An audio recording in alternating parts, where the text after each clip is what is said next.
बोलिए भारत माता की, भारत माता की, भारत माता की। गुड।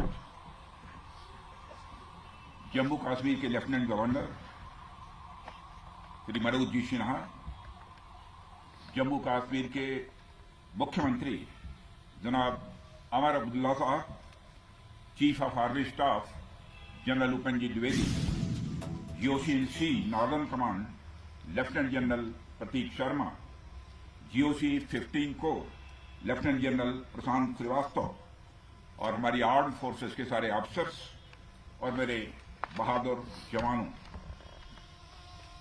सबसे पहले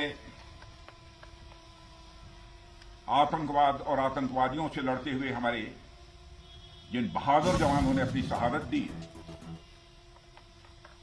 उनकी शहादत को मैं नमन करता हूं, उनकी मैं स्मृति को नमन करता हूं।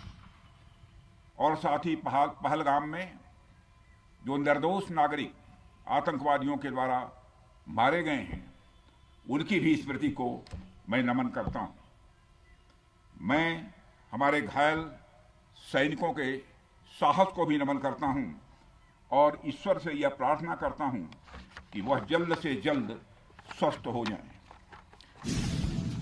मेरे दोस्तों, इन विषम परिस्थिति में आप सबके बीच आज आकर मैं स्वयं को बहुत ही गौरवान्वित महसूस कर रहा हूं। हमारे प्रधानमंत्री माननीय नरेंद्र मोदी जी के कुशल नेतृत्व और मार्गदर्शन में ऑपरेशन सिंदूर के दौरान आपने जो कुछ भी किया है, उस पर पूरे देश को गर्व की अनुभूति हो रही है। मैं अभी भले ही आपका रक्षा मंत्री हूं, लेकिन उससे पहले तो मैं भारत का एक नागरिक हूं। रक्षा मंत्री के साथ साथ मैं आज भारत के नागरिक के रूप में भी आप सबके प्रति आभार व्यक्त करने के लिए यहां मौजूद हूं। पहलगाम हमले के बाद हमारे जम्मू कश्मीर की जनता ने पूरी एकजुटता के साथ और पाकिस्तान और साथ ही साथ आतंकवादियों के प्रति जिस प्रकार से अपने गुस्से का इजहार किया है, मैं जम्मू कश्मीर की जनता का भी अभिनंदन करता हूं। मेरे साथियों, आपकी उस ऊर्जा को महसूस करने आया हूं जिसने दुश्मनों को नष्ट नाबूद कर दिया है।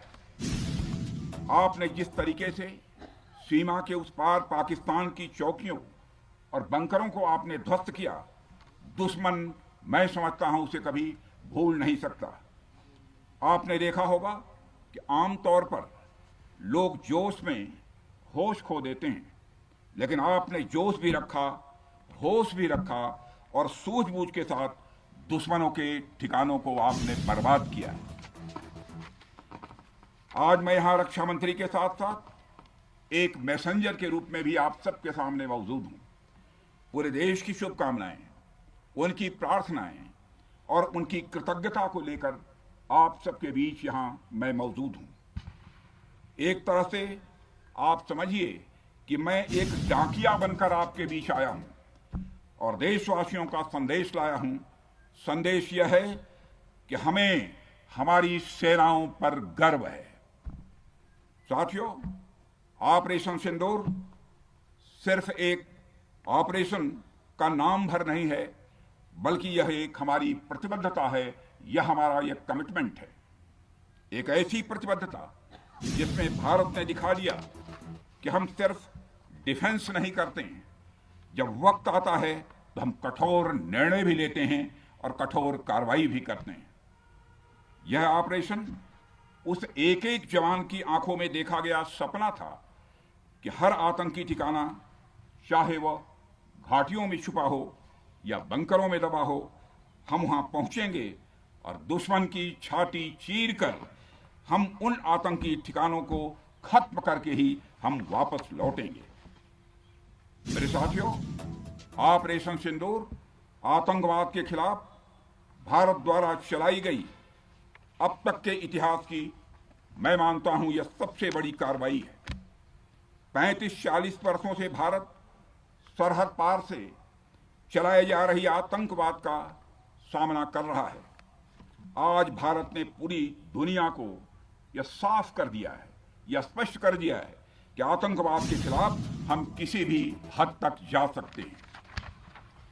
साथियों, आतंकवादियों ने पहलगाम में आतंकवादी घटना को अंजाम देकर भारत के मस्तक पर चोट पहुंचाने की कोशिश की है।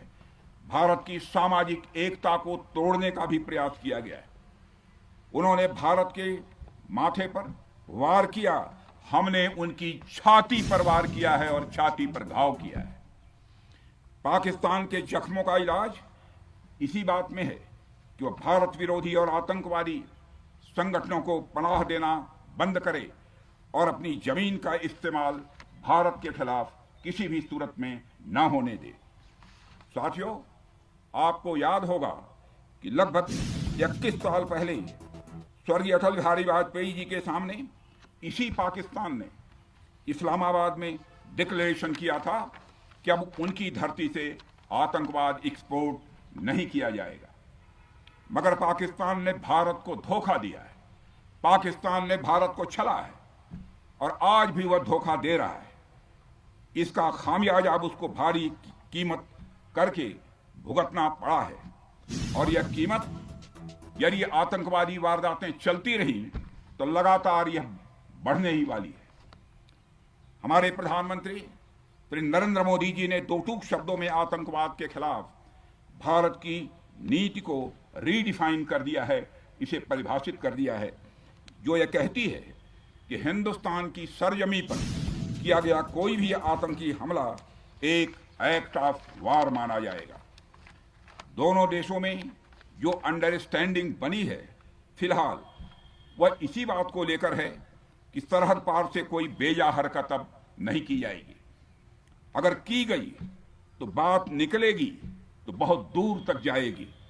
साथ ही हमारे प्रधानमंत्री ने यह भी साफ कर दिया है, आतंक और बातचीत कदापि एक साथ नहीं चलेंगे और अगर बात होगी तो आतंकवाद पर होगी और पाक ऑक्युपाइड कश्मीर पर ही होगी। साथियों, ऑपरेशन सिंदूर की कामयाबी ने पाकिस्तान में छिपे आतंकी संगठनों और उनके आकाओं को भी यह साफ बता दिया है कि वे कहीं भी अपने आप को महफूज और सुरक्षित न समझें। अब वे हमारे बहादुर भारतीय सेनाओं के निशाने पर हैं।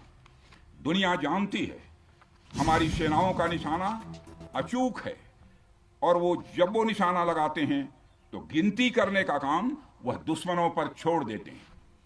साथियों, आज आतंकवाद के खिलाफ भारत की प्रतिज्ञा कितनी कठोर है इसका पता इसी बात से चलता है कि हमने उनके न्यूक्लियर ब्लैकमेल की भी परवाह नहीं की है। पूरी दुनिया ने देखा है कि कैसे गैर जिम्मेदाराना तरीके से पाकिस्तान द्वारा भारत को अनेक बार एटमी धमकियां दी गई हैं। आज श्रीनगर की धरती से मैं पूरी दुनिया के सामने यह सवाल उठाना चाहता हूं कि क्या ऐसे गैर जिम्मेदार और रोग नेशन के हाथों में परमाणु हथियार सुरक्षित हैं? मैं दुनिया के सामने यह सवाल खड़ा करना चाहता हूं। मैं मानता हूं कि पाकिस्तान के एटमी हथियारों को IAEA international atomic energy agency की निगरानी में लिया जाना चाहिए। मैं ये कहना चाहूंगा और साफ तौर पर कहना चाहूंगा।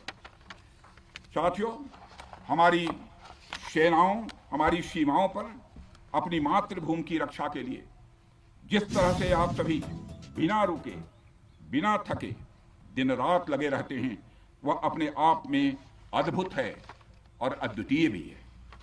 आपकी यही बातें हम सब भारतीयों के लिए मार्गदर्शक का कार्य करती हैं। यही कारण है कि मैं हमेशा आपसे मिलने के लिए उत्साहित रहता हूं ताकि आपके अंदर की ऊर्जा से हम सब भी कुछ प्रेरणा ले सकें। साथियों, आतंकियों ने पहलगाम में धर्म पूछकर हमारे निर्दोष लोगों को मारा। उसके बाद आपने जो जवाब दिया उसे पूरी दुनिया ने देखा है। उन्होंने यह नहीं सोचा कि आम नागरिकों ने उनका क्या बिगाड़ा है, उन्होंने ऐसा क्या किया है कि उन्हें मार दिया जाए। पर मैं यह कहना चाहूंगा, आतंकियों ने भारतीयों को धर्म पूछकर देखकर मारा, धर्म पूछकर मारा, तो हमने आतंकियों को उनका कर्म देखकर मारा है। उन्होंने धर्म देखकर बेगुनाहों की जान ली, यह पाकिस्तान का कर्म था। हमने कर्म देखकर उनका खात्मा किया। यह हमारा भारतीय धर्म है। एक रक्षा मंत्री के रूप में मुझे आप सबको बेहद नजदीक से वर्षों से जानने का और समझने का अवसर मिला है। मैं आपके साहस और पराक्रम को तो जानता ही हूं, साथ ही साथ पहलगाम जैसी घटना के प्रति आपके गुस्से को भी मैं अच्छी तरह जानता हूं। साथियों, मुझे पता है कि पहलगाम के बाद आपके अंदर गुस्सा था, पूरे देश के अंदर गुस्सा था। मुझे पता है कैसा महसूस होता है जब धमनियों में बह रहा रक्त बेकाबू होने लगे। और मुझे इस बात की खुशी भी है कि आपने अपने गुस्से को सही दिशा देते हुए बड़ी बहादुरी और सूझबूझ के साथ पहलगाम का बदला लिया है। रही बात पाकिस्तान की, तो उसकी बात ही क्या करूं आपसे। वह देश तो मांगते मांगते अपनी जहालत से एक ऐसी हालात में आ गया है कि उसके बारे में यह भी कहा जा सकता है कि पाकिस्तान जहां भी खड़ा होता है वहीं से मांगने वालों की लाइन प्रारंभ हो जाती है। अभी आपने सुना ही होगा कैसे वह फिर एक बार इंटरनेशनल मॉनेटरी फंड IMF के पास कर्ज मांगने गया। वहीं दूसरी तरफ हमारा देश है कि हम आज उन देशों की श्रेणी में आते हैं जो IMF को फंड देते हैं ताकि IMF गरीब देशों को कर्ज दे सके। ऐसी स्थिति में हमारा यह भारत है। रामचरितमानस में स्वामी तुलसीदास जी ने लिखा है, जहां सुमतितः संपत्ति नाना, जहां कुमतितः विपत्ति निदाना। यानी जहां सुमति होती है, अच्छी नीतियां होती हैं, वहां सुख और समृद्धि होती है। और जहां कुमति होती है, बुरी मति होती है, केवल दूसरों के हित की भावना होती है, वहां तरह तरह की विपत्तियां स्वाभाविक रूप से आती ही हैं। पाकिस्तान जिसका जीता जागता यह उदाहरण है। साथियों, भारत के बारे में पूरी दुनिया यह बात जानती है कि हमने हमेशा शांति को प्राथमिकता दी है। हम आमतौर पर युद्ध के समर्थक कभी नहीं रहे, लेकिन स्थितियां जब इतनी विकट हो जाएं, जब देश की संप्रभुता पर आक्रमण होने लगे, तो जवाब देना यह आवश्यक हो जाता है। राष्ट्र कवि रामधारी सिंह दिनकर जी की पंक्तियां आपके सामने रखना चाहूंगा।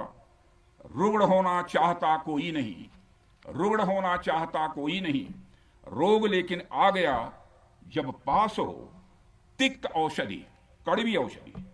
तिक्त औषधि के सिवा उपचार क्या, शमित होगा वह नहीं मिष्ठान्न से। यानी कोई बीमारी अगर लग जाए तो वह मिठाई से दूर नहीं होती है, उसके लिए कड़वी दवा ही काम करती है। इसलिए आतंकवाद जैसे रोग के लिए भी ऑपरेशन सिंदूर जैसी दवा की बड़ी जरूरत हो गई थी। साथियों, पूरे देश में हमारी सेनाओं को और हमारे सैनिकों को एक सम्मान की दृष्टि से देखा जाता है। एक सशक्त राष्ट्र वही होता है जो अपनी सेनाओं को सम्मान के साथ साथ आधुनिक हथियार और साजो सामान भी दे जिसकी उसे जरूरत है। मुझे गर्व है कि आज प्रधानमंत्री जी के नेतृत्व में सरकार हमारी सेनाओं के लिए यह सब सारा काम कर रही है। हमने यह सुनिश्चित किया है कि हमारी सेनाएं हर परिस्थिति के लिए तैयार रहें। और मैं यहां पर army chief general Upendra Dwivedi ji को भी बधाई देना चाहता हूं, क्योंकि बार बार मेरी चर्चा होती रही है और बार बार मैं यह पूछता हूं कि जो भी आवश्यकताएं हैं उन आवश्यकताओं को पूरा करने के लिए हम पूरी तरह से तैयार हैं। और इसलिए इसके लिए हम वर्ल्ड क्लास बेहतरीन गुणवत्ता वाले साजो सामान अपनी सेनाओं को देने की कोशिश कर रहे हैं। आज आधुनिक राइफल्स, मिसाइल डिफेंस शील्ड और ड्रोन्स जैसी नई पीढ़ी के कई इक्विपमेंट को तेजी से भारत में ही बनाया जा रहा है। साथियों, इसके अलावा सीमावर्ती इलाकों में हमने जो काम किया है वो आप सब देख रहे होंगे। आज LAC और LOC पर भी कनेक्टिविटी है, वैसी पहले शायद कभी नहीं थी। हमने हर स्तर पर यह दिखाया है कि हमारी सरकार केवल युद्ध भूमि पर ही नहीं बल्कि व्यक्तिगत रूप से और पारिवारिक रूप के साथ अपने सेना के जवानों के साथ खड़ी है। साथियों, अंत में एक बार फिर आप सभी को आपके शौर्य और पराक्रम के लिए हृदय से हार्दिक बधाई देता हूं। मैं आपको यह आश्वासन देता हूं कि हमारे प्रधानमंत्री जी के नेतृत्व में देश की सरकार और देश की जनता हर कदम पर, हर स्थिति में आपके साथ कंधे से कंधा मिलाकर खड़ी है।